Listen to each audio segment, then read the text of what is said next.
Bill Gates, welcome to the Daily Social Distancing Show. It's great to be on.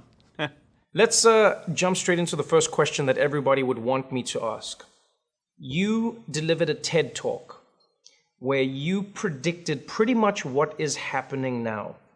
Now, thanks to the world we live in, that has sprouted a bunch of conspiracy theories, everything from Bill Gates invented this virus to prove himself right, or he knew it was going to happen and that's why he said it. Was that TED Talk about this virus, or was that a hypothetical that has now come true? Well, I didn't know specifically that it'd be coronavirus and that it would hit in late 2019. But the goal of the talk was to encourage governments to make the investments so we could respond very quickly and keep the case numbers very, very low. And so sadly, this is not a case where, I feel like, hey, I told you so. Because we didn't use that time when it was clear as the biggest threat to kill millions of people to have the diagnostic standing by, to be ready to ramp up a vaccine factory. A few things were done. Some countries, our foundation funded some work that will help with the vaccines now, will help with the diagnostics, but most of what was called for, particularly in a New England Journal of Medicine article I did that went into way more specifics than I could in a short TED Talk, those things didn't get done, and so that's why it's taking us a long time to get our act together faced with this threat. Here's a question I have as an individual. How is it that you, as a non-government, knew this information and knew that it needed to be acted on, and governments and organizations that are specifically tasked with protecting people from this very thing either didn't have the information or ignored it? What do you think happened there? Because I know you interact with governments, you talk to organizations like the CDC, like the WHO. What went wrong? Well, there are lots of individuals who were as worried as I was. People like Dr. Fauci, who've been through various epidemics. And so when we had Ebola, Zika, SARS, MERS, we were lucky that they didn't transmit very easily. They weren't these respiratory viruses where somebody who's not very symptomatic and is still walking around can spread the disease in some cases to literally dozens of people. So the respiratory transmission, particularly because world travel is so intense, that's where I show the simulation in that speech and say, this keeps me up at night more than even war, which is no small thing. And yet, in terms of being systematic about, okay, let's run a simulation and see how would we reach out to the private sector for tests or ventilators, and what kind of quarantine would we do? As we enter into this, we haven't practiced at all. And so you can see it's, every state is being forced to figure things out on their own. And it's very ad hoc. It's not like when a war comes and we've done, 20 simulations of various types of threats, and we've made sure that the training, communications, logistics, all those pieces fall into place very rapidly. You are in an interesting position where in many ways you are an expert on this topic because of the work that you now do in philanthropy. Your goal has been to eradicate malaria across the globe, focusing in Africa. You work with infectious disease, you work with experts in and around infectious disease. When you look at the coronavirus as it stands now, it's happened, leaders acted late, but what do you think needs to be done going forward? You wrote an interesting op-ed about this, but what do you think we need to do from the ground up, from the people to the leaders to the private sector? Well, the main tools we have right now are the behavioral change, the social distancing, which often means staying at home most of the time, and the testing capacity to identify who in particular needs to get isolated, and then testing their contacts to make sure that we can catch it so early that a lot of people who get sick don't infect anyone else. Now, so our foundation is engaged in projecting what's going to go on, the modeling. And our partner IHME is, telling each state what they should think about in terms of ventilators and capacity. Further on out, the work we're doing now to find a therapeutic, a drug to reduce the disease, to cut the deaths down, we're hopeful that even in 6 months, some of those will have been approved. But the ultimate solution, the only thing that really lets us go back completely to normal and feel good about sitting in a stadium with lots of other people, is to create a vaccine and not just take care of our country, but take that vaccine out to the global population, and so that we have vast immunity, and this thing, no matter what, isn't going to spread in large numbers. You have a unique vantage point in that you have been communicating with various governments around the world in and around their COVID-19 response, what they plan to do and what they haven't done thus far. Which countries do you think we should be looking to for models that work, and can we apply those models to a larger country like the United States? So, many people say Italy and Korea, yes, have their numbers, but they can't necessarily be applied to America. Is that true or not? Or is there a model that does seem to work and should be followed for everybody? Well, countries have differences. South Korea did get a medium-sized infection, but then they used testing, enforced quarantine, contact tracing, and really bent the curve, even though it looked pretty scary there for a while. The epidemic in the United States is more widespread than it ever got in South Korea. So we're like the part of China, Hubei province, where a lot of the cases were in one city, Wuhan. And the US and China are different. The lockdowns that we do won't be as strictly enforced, but they are very, very important. The way we do contact tracing won't be as invasive, and so won't be quite as perfect. But it is very good news that China, although they're maintaining a lot of measures, they are not seeing a rebound. They're not seeing cases coming back, even though they are sending people back to the factories and sending people back to schools.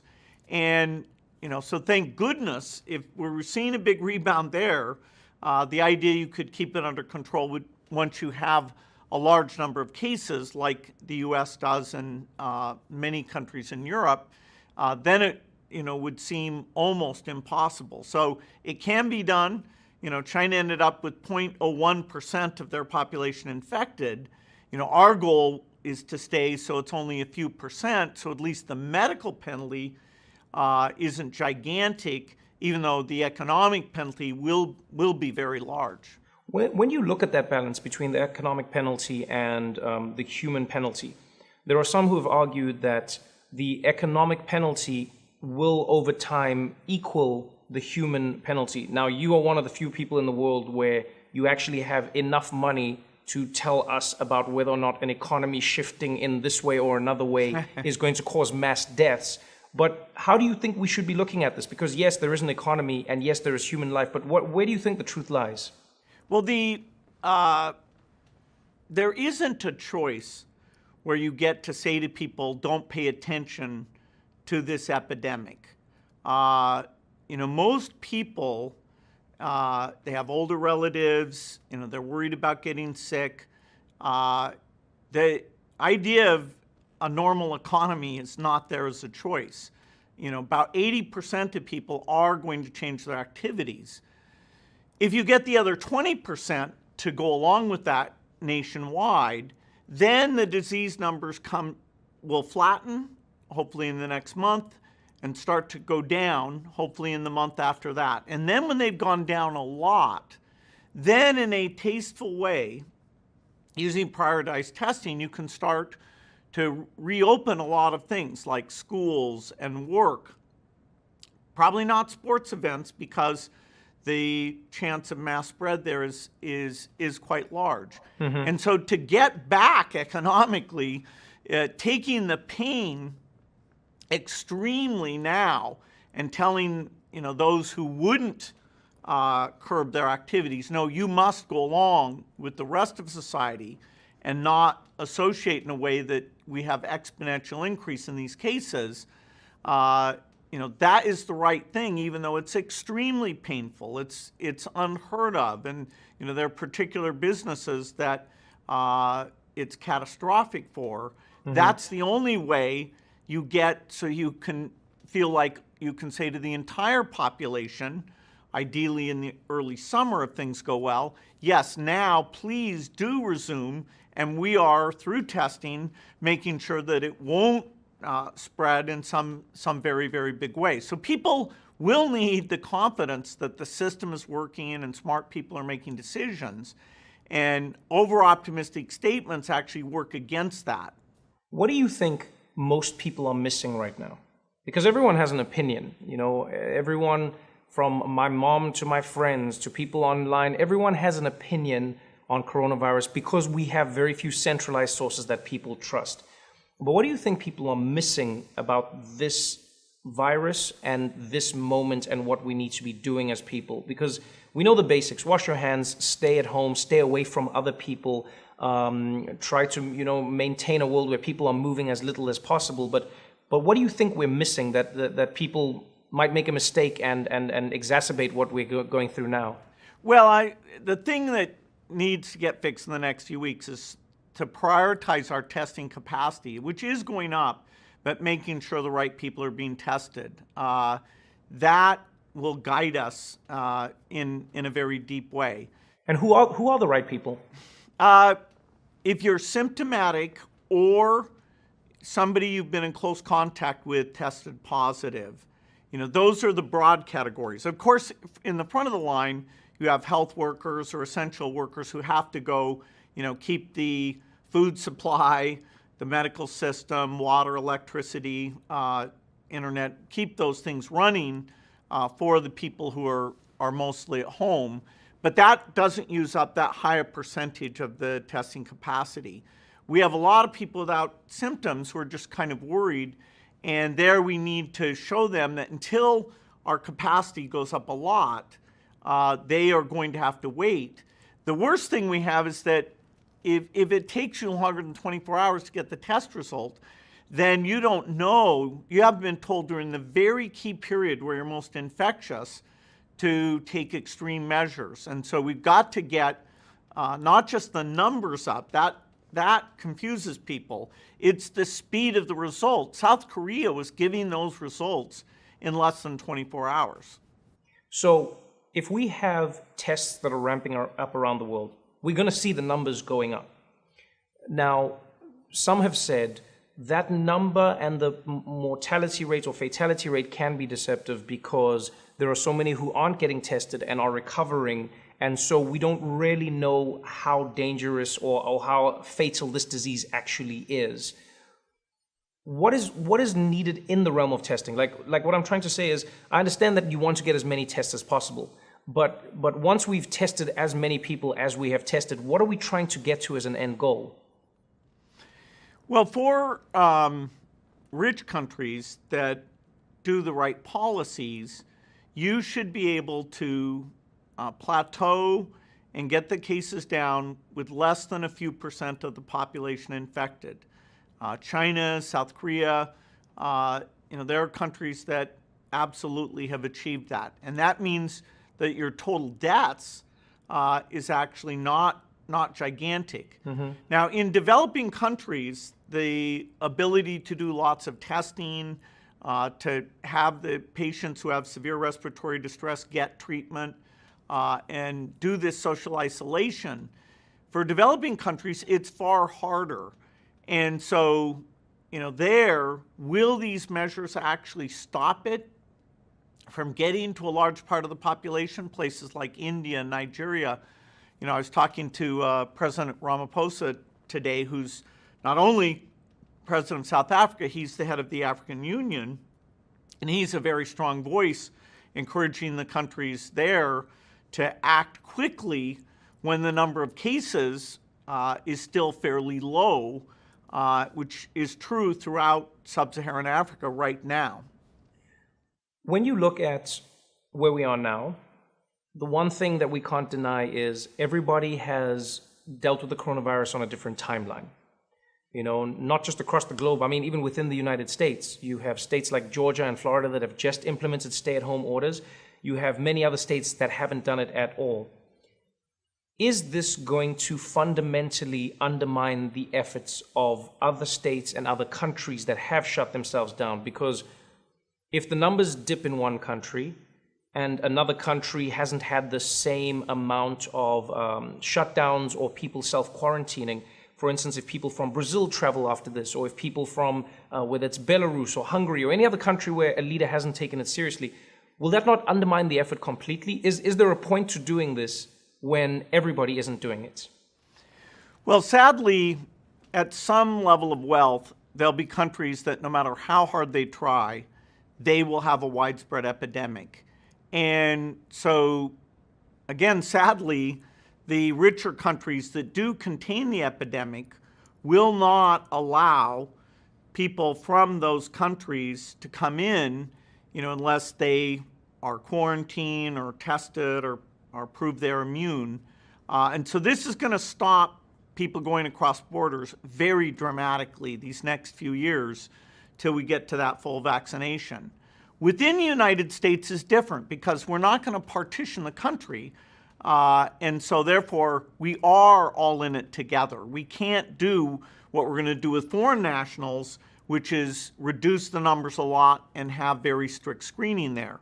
We're not going to have at every state border, some complex quarantine center. And so the whole country needs, even when you have small numbers, because those can exponentiate to big numbers so quickly, the doubling time is like 3 days when you're still behaving in the pre-epidemic way. So each country, has to get the entire populace, even some who initially resisted, maybe for very good reasons, because the economic effect on them is strong. So this is powerful medicine, but if you take a big dose of it earlier, you don't have to take it for nearly as long.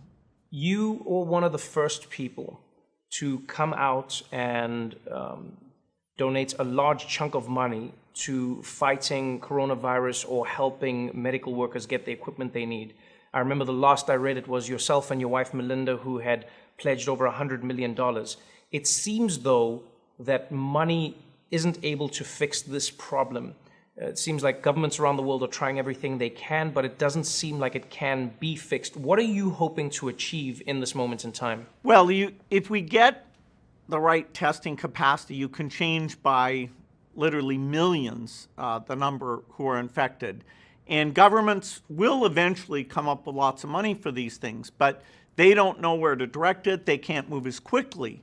And so because our foundation has such deep expertise in infectious diseases, we've thought about the epidemic. We did fund some things to be more prepared, like a vaccine effort. Our early money can accelerate things. So for example, there's of all the vaccine constructs, the 7 most promising of those, even though we'll end up picking at most 2 of them, we're going to fund factories for all 7. And just so that we don't waste time in serially saying, okay, which vaccine works, and then building the factory. Because to get to the best case that people like myself and Dr. Fauci are saying is about 18 months, we need to do safety and efficacy and build manufacturing, and they're different for the different constructs. And so we'll abandon, it'll be a few $billion we'll waste on manufacturing for the constructs that don't get picked because something else is better. But a few billion in the situation we're in, where there's trillions of dollars, that's 1,000 times more, trillions of dollars being lost economically, it is worth it. And normal government procurement processes and understanding which are the right 7, in a few months those may kick in. But our foundation, we can get that bootstrapped and get it going and save months because every month counts. things can reopen if we do the right things in the summer, but it won't be completely normal. You'll still be very worried. We may decide masks are important, although right now they're in short supply for health workers, so people should not go and hoard those. But the capacity of that can be brought up, so it may be something that, like China today, everybody who's walking around is wearing one of those. So we'll have a lot of unusual measures until we get the world vaccinated.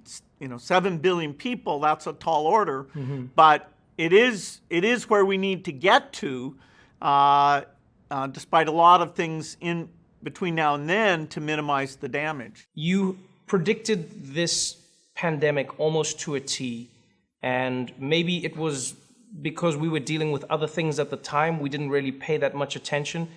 Is there anything else you want to warn us about now that we should be looking forward to? Is there anything else that keeps you up at night?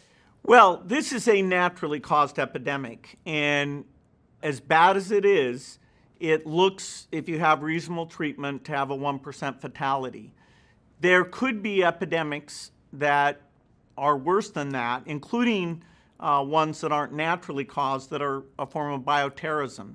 But one thing I feel good about is this is such a big change to the world that this time it won't be like Ebola, which was just there in West Africa or Central Africa. This time, the tens of billions to have the diagnostic standing by, the vaccine manufacturing standing by, this time we will get ready for the next epidemic. Well, I hope your words are prophetic once again.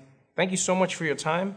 Good luck in all of your work, and stay healthy out there. We need you. Hey, thanks, Trevor. Hopefully we'll be playing tennis again soon. You bet. Looking forward to it.